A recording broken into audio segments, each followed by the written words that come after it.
শুধু যুক্তি আর তোর বুদ্ধি দিয়ে নয়, তোর আবেগ, তোর ইচ্ছে, তোর ভালোবাসা, মন্দবাসা, এই সমস্ত কিছু মাথায় রেখে তুমি তোমার সিদ্ধান্ত নেবে। জীবনের সব থেকে বড় সিদ্ধান্ত তুমি কিন্তু নিতে চলেছ। মাথায় কোনো রকম চাপ না রেখে ফ্রি থিঙ্কিংকে উৎসাহ দাও।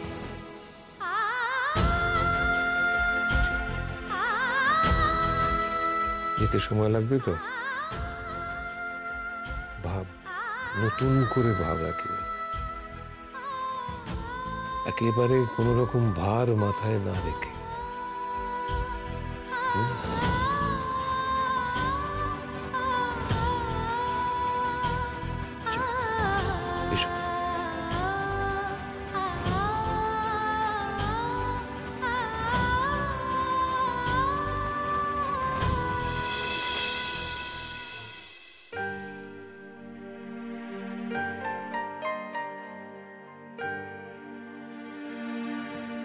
মিসেস সিনহাকে দেখতে পাচ্ছি না। তুই তাকে খুঁজছিস? হ্যাঁ, তা না তো কি। আচ্ছা, তোকে কে আসতে বললো বলতো? আমি বারণ করেছিলাম তোকে আসতে। তুই কি করবি? কি আমি যখন ভেতরে ঢুকে যাবো তুই কি করবি বলতো? আমিও যাবো ভেতরে তোর সঙ্গে। না গিনি, একদম না। আমি মাকে বারণ করেছি, তুমিও ভেতরে ঢুকবে না, কেউ ভেতরে ঢুকবে না। কেন? ভেতরে তুই কি এমন ঘটাবি যে বাড়ির কাউকে যেতে বারণ করছিস? আর ওদিক থেকে যদি আঙ্কেল আন্টি যান তখন তুই কি করবি? আমি এই জন্য তোকে আসতে বারণ করেছি। বড্ড তর্ক করিস। তর্ক করা ভালো দাদা ভাই, অনেক কিছু ক্ল্যারিফাই হয়ে যায়। এই তর্কটাই তুই মেঘের সঙ্গে থাকতে করিস, সেই জন্য তোদের মধ্যে সবকিছু এরকম হেজি থেকে গেছে। আমরা তর্ক করিনি, যে কদিন ছিলাম একসঙ্গে আমরা শুধু তর্কই করেছি না। ওটাকে ঝগড়া বলে দাদা ভাই, তর্ক হেলদি। মিস্টার সিনহা, আজ একটু অপেক্ষা করতে হবে। আজ একেবারে লম্বা লাইন ওই ঘরে। তাও কতক্ষণ লাগতে পারে আন্দাজ? তা ঘন্টা দেড় দুই তো লাগবেই। ঠিক আছে, আমি চেষ্টা করছি যত তাড়াতাড়ি পারা যায়। আসলে আগের কেসে কেউ না এসে থাকলে তবেই সেটা সম্ভব। ওকে, তুমি কি এখানেই অপেক্ষা করবে? না, চাইলে তুমি ঘন্টাখানেক বাইরে ঘুরে আসতেই পারো। আমি ফোন করে তোমাকে ডেকে নেবো। ঠিক আছে, ওয়েট কর।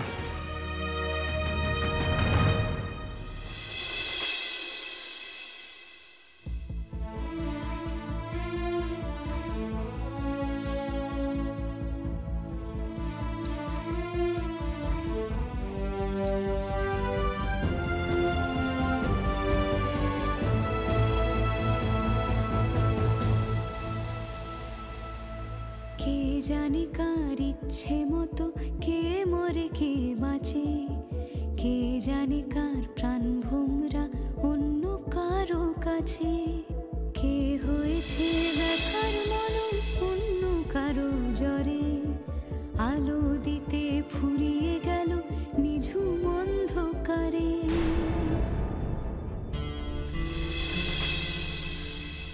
কেমন আছো? ভালো আছো? হ্যাঁ আঙ্কেল, আমি ভালো আছি। আপনারা কেমন আছেন? ভালো।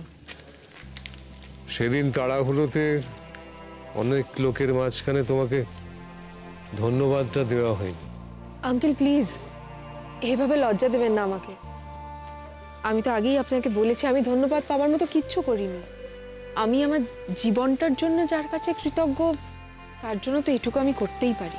গিনি, এই কথাগুলো থাক প্লিজ। দেখো, যা ঘটার সেটা তো ঘটেই গেছে, ছাড়ো। বেশ, থাক।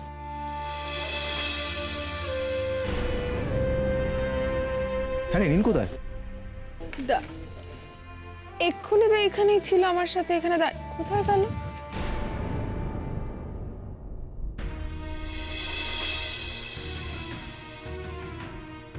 নীল কি আমাকে দেখেই সরে গেল?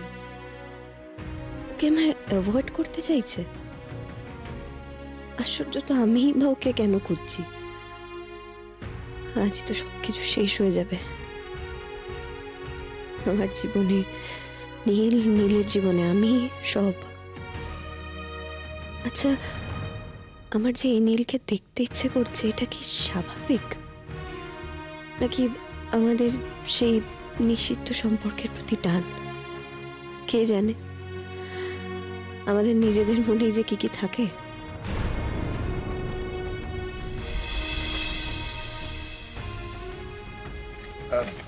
আসুন।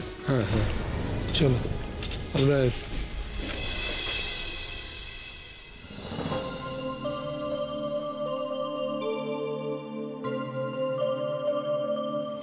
বড্ড হেল্পলেস লাগছে রে গিনি। এমন যদি হতো যে আবার আমরা টাইম মেশিনে চড়ে সেই দিনটায় ফিরে যেতে পারতাম যেদিন মেঘ প্রথমবারের জন্য আমাদের বাড়িতে পা রেখেছিল।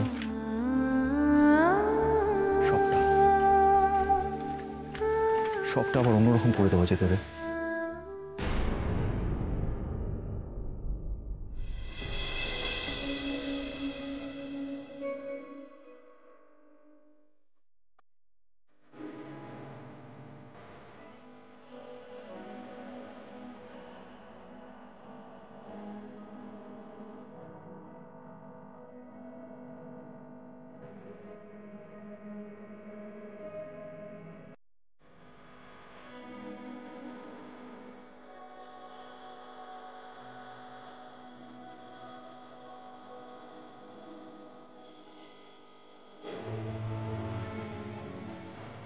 দাদা ভাই, বল। আমি একবার শেষবারের মতো চেষ্টা করি না? না রে, না। চ আয়। এই তো নীল, কি রে কোথায় ছিলিস এতক্ষণ? এই এদিকে একটু গেছিলাম।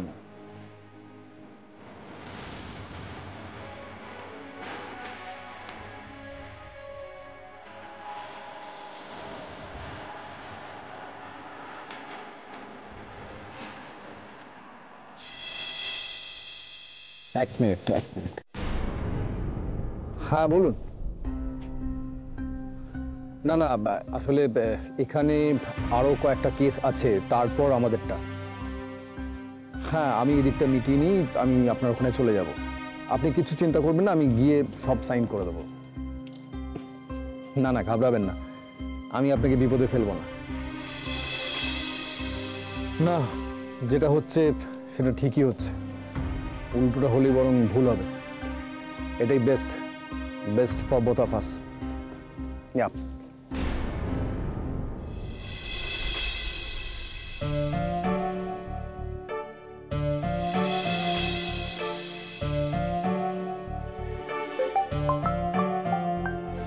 এক মিনিট।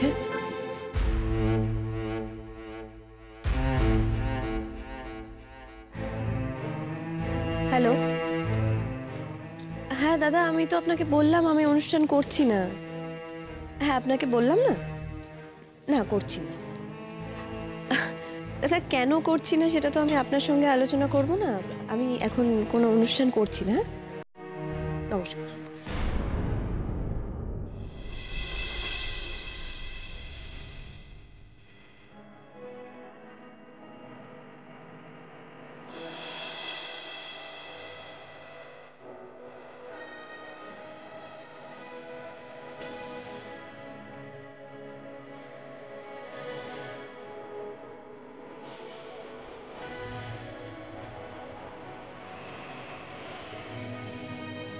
মেঘ, বলো কাকে দেখছিলে? আমার একটু ফোন এসেছিল গিনি, তাই। তুমি উঠে এলে দেখে তোমার সঙ্গে একটা কথা বলতে এলাম। বল। মেঘ, আর একবার নিজেদেরকে সুযোগ দেওয়া যায় না? আর একটিবার? মেঘ, তোমরা দুজন দুজনকে পাগলের মতো ভালোবাসো, আজও ভালোবাসো। তোমাদের মধ্যে বারবার ভুল বোঝাবুঝি তৈরি করা হয়েছে। তোমাদের মধ্যে যা অশান্তি, যা কিছু সব অন্যের তৈরি করা। আমিও তার মধ্যে দোষী, তোমার অপরাধী। কিন্তু আমাদের সকলের ভুলের জন্য, অন্যদের ভুলের জন্য তোমরা নিজেদের ভালোবাসাটা কেন শেষ হয়ে যেতে দেবে বলো? প্লিজ মেঘ, আমি জানি তুমি দাদাভাইকে ছেড়ে ভালো নেই, দাদাভাইও তোমাকে ছেড়ে একটু ভালো নেই, বিশ্বাস করো। দাদাভাই রাতের পর রাত ঘুমোয় না, জেগে বসে থাকে। আমি দাদাভাইয়ের মতো মানুষকে লুকিয়ে কাঁদতে দেখি মেঘ, তোমাকে ঘুমড়ে মরতে দেখি। আমার নিজেকে অপরাধী লাগে। আমি কোথা থেকে তোমাদের দুজনের মাঝখানে রূপ কিনে হাজির করে দিয়েছিলাম। আর একবার নিজেদের ভালোবাসাকে সুযোগ দাও প্লিজ।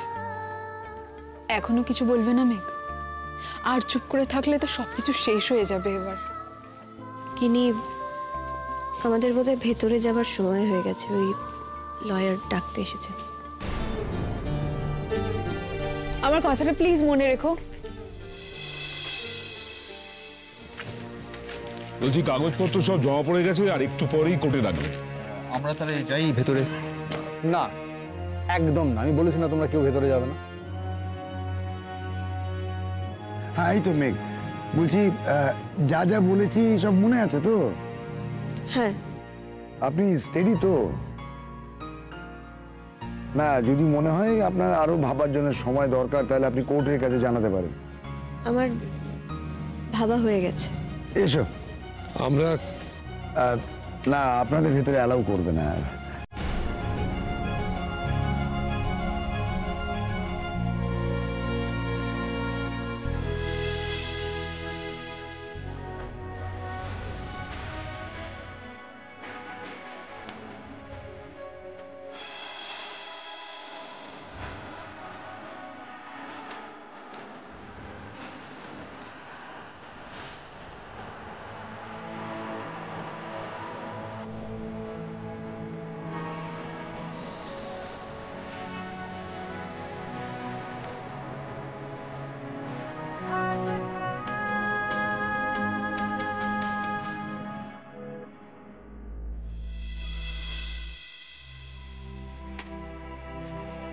ইস, আমি চুমু খেলে তোমার হাতের আঙুলগুলো পর্যন্ত কেমন লজ্জা পায়।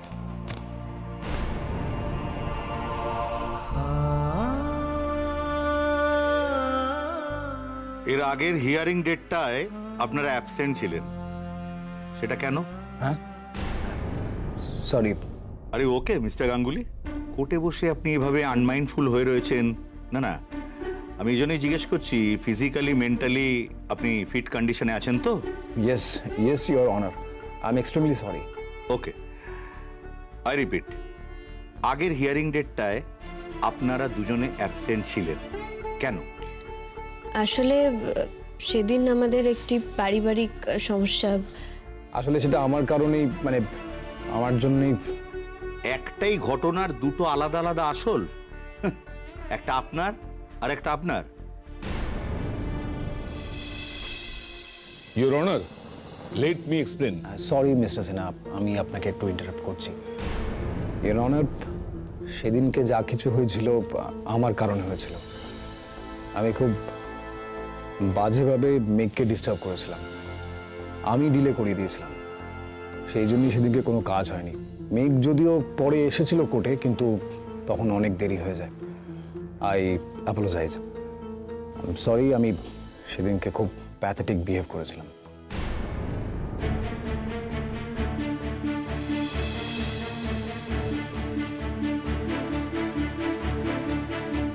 আপনি এইমাত্র বললেন যে আপনি ওকে ডিস্টার্ব করছিলেন। কেন ডিস্টার্ব করছিলেন? আচ্ছা, ওকে আটকাচ্ছিলেনই বা কেন? ডিভোর্সটা কি আপনি চান না?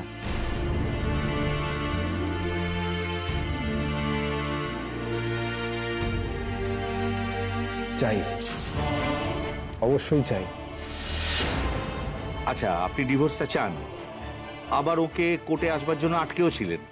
কিরকম একটা পরস্পর বিরোধী কথা হয়ে গেল না? Your honour, let me explain. আমি নিজে এক্সপ্লেন করতে চাই mister Singh, please. Your honour, সেদিনকে মেঘকে অবস্ট্রাক্ট করাটা আমার একটা ইগো ট্রিপ ছিল। আসলে আমি খুব ইগোইস্ট। আমার ইগো অনেক সময়তেই আমাকে ড্রাইভ করে। সেদিনও সেরকমই একটা ঘটনা ঘটেছিল। Neel, please be quiet. Your honour, সেদিন আমার ক্লায়েন্ট একটা আননেসেসারি হিটেড ভার্বাল এক্সচেঞ্জে জড়িয়ে পড়েছিল, সেই কারণে সে এখানে না আসার ডিসিশন নিয়েছিল। আননেসেসারি হিটেড ভার্বাল এক্সচেঞ্জ কার সঙ্গে? মিসেস মেঘ রায়ের সঙ্গেই। ও, আপনাদের দুজনের মধ্যে হিটেড এক্সচেঞ্জ, সেটা কোথায়? এটা আমার ক্লায়েন্টের রেসিডেন্সে। রেসিডেন্সে? এক মিনিট, আপনারা কি দুজনে একসাথে এখনো থাকেন? No no no your honour, আমি তো স্টেটমেন্ট জমা দিয়েছি যে ওনারা কতদিন একসাথে বাস করছেন না। ওকে, আপনার স্টেটমেন্টে দেখছি মিসেস মেঘ রয়, আপনি বলেছেন যে আত্মসম্মান বজায় রেখে একসঙ্গে বাস সম্ভব হচ্ছে না আপনার, তাই তো? হ্যাঁ। কি কারণে? ইওর অনার, দুজন প্রাপ্তবয়স্ক মানুষকে যদি একসাথে থাকতে হয় তাহলে তার প্রথম প্রয়োজন হলো ভালোবাসার সাথে মিউচুয়াল রেসপেক্ট অ্যান্ড ট্রাস্ট। নিজের পার্টনারের ওপর যদি বিশ্বাস না থাকে তাহলে যৌথ জীবন সাকসেসফুল হয় না, আর যেটা এদের ক্ষেত্রে হয়েছে। মিস্টার গাঙ্গুলি আমার ক্লায়েন্টের ওপর অকারণে বিশ্রী রকম সন্দেহ করেছেন। কখনো তিনি তাকে বাড়ি থেকে বার করে দিয়েছেন, কখনো সকলের সামনে অপমান করেছেন। মিস্টার গাঙ্গুলি, এগুলো আপনি মানেন? এই ঘটনাগুলো আপনি ঘটিয়েছেন? হ্যাঁ ইওর অনার, এই সবকটা অভিযোগ আমি মেনে নিচ্ছি। হয়তো এর থেকে অনেক বেশি অন্যায় করেছি আমি ওর সঙ্গে। আমার মধ্যে একটা সন্দেহপ্রবণ মানুষ বাস করে, যাকে আমি কিছুতেই কন্ট্রোল করতে পারি না। উনি যেটা বলেছেন সেটা ঠিক। একটা হেলদি সাকসেসফুল যৌথ জীবন তখনই হয় যখন নিজেদের মধ্যে মিউচুয়াল রেসপেক্ট থাকে। আমি বারে বারে মেঘকে সেই সম্মানটুকু দিতে ব্যর্থ হয়েছি, আর মেঘ প্রত্যেকবারই আমাকে মাফ করেছে। মেঘ বারে বারেই আমাকে আমার ভুল দেখিয়ে দিয়েছে, কিন্তু আমি বারবার করে সেই ভুলের পথেই এগিয়ে গেছি।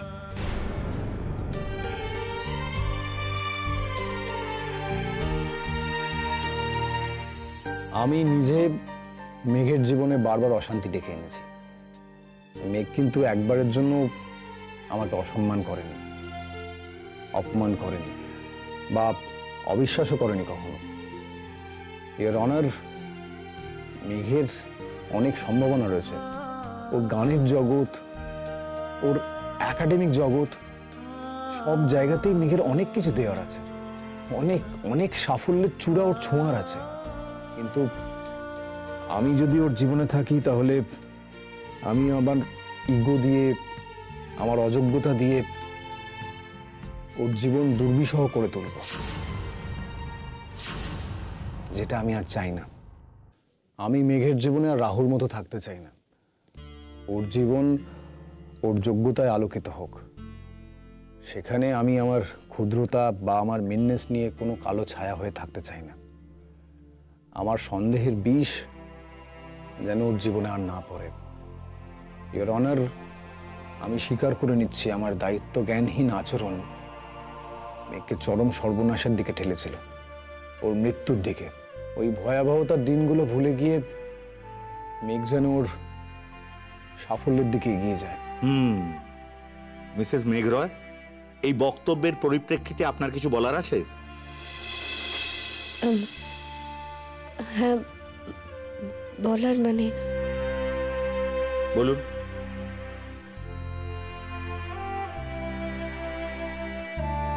না, সরি, কিছু না।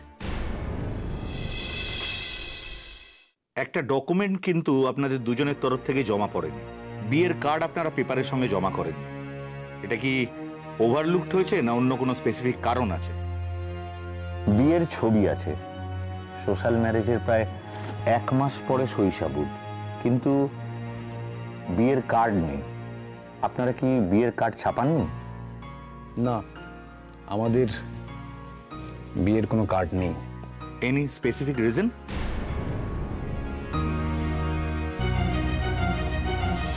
কেমন অদ্ভুত বিয়ে না আমাদের, কার্ড অব্দিও সাক্ষী থাকলো না। কার্ড বস্তুটা যে সবসময় সত্যি সাক্ষী দেয় না, সেটা বুঝতে পারছো তো? আচ্ছা ঠিক আছে, আমি কথা দিচ্ছি, আমাদের প্রথম অ্যানিভার্সারিতে কার্ড ছাপিয়ে সকলকে জানিয়ে আবার বিয়ে হবে আমাদের। তার মানে আপনাদের বিয়েটা ছিল আনপ্ল্যান্ড, তাই তো? হ্যাঁ, আর সেটা ঘটানোর পেছনেও আমার জেদ ছিল। মেঘের ইচ্ছে অনিচ্ছের দাম আমি দিইনি, ওর মত আমি জানতেও চাইনি। এরকম কেন করছে নীল? কেন সব দায় এভাবে নিজের ওপর নিয়ে নিচ্ছে? নীল তো ডিভোর্সটা চাইছিল না, ও তো আবার নতুন করে, তবে কেন এইভাবে? মেঘ, জীবনের শেষবারের মতো হয়তো তোমার পাশে বসে আছি, জাজ রায় দেবেন। একটু পরেই হয়তো মেঘ, যদি তোমার হাতটা ধরে সেটা শুনতাম, সাহস পেতাম। ভয় করছে মেঘ, আমার ভয় করছে। তোমাকে মুক্তি দিচ্ছি, কিন্তু হারাতে ভয় হচ্ছে। ওয়েল, দেখুন, আপনাদের দুজনের সঙ্গে কথা বলেই আমার মনে হচ্ছে আপনাদের দুজনের মধ্যে অনেক আনরিজলভড ম্যাটার আছে, right? Both of you need to talk. একে অপরের সাথে ভাব বিনিময়ের সুযোগ বোধহয় বিশেষ আপনারা পাননি, আর যদি পেয়েও থাকেন, যে কোনো কারণেই হোক আপনারা সেটা নেননি। দেখুন, বিয়ে কিন্তু একটা ইউনিক সম্পর্ক। বোথ অফ ইউ এটাকে এক্সপ্লোর করার চেষ্টা করুন। আপনারা নিজেরা একে অপরকে নিজেদের জন্যই আর একটু সময় দিন, একসাথে বাস করুন, একে অন্যের প্রয়োজনে অপ্রয়োজনে থাকুন। আপনারা শেষ কবে একসঙ্গে বেড়াতে গেছিলেন? কোনোদিন যাইনি। সে কি, হানিমুন কোথায় করেছিলেন? হয়নি। একসঙ্গে আপনারা কোথাও বাইরে যাননি? না।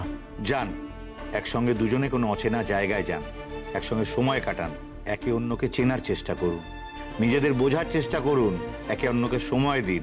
আর এর পরেও যদি মনে হয় আপনাদের দুজনের মধ্যে কম্প্যাটেবিলিটি নেই, 6 মাস পরে এসে আমাকে ঠিক সেই কথাটাই বলবেন, ওকে?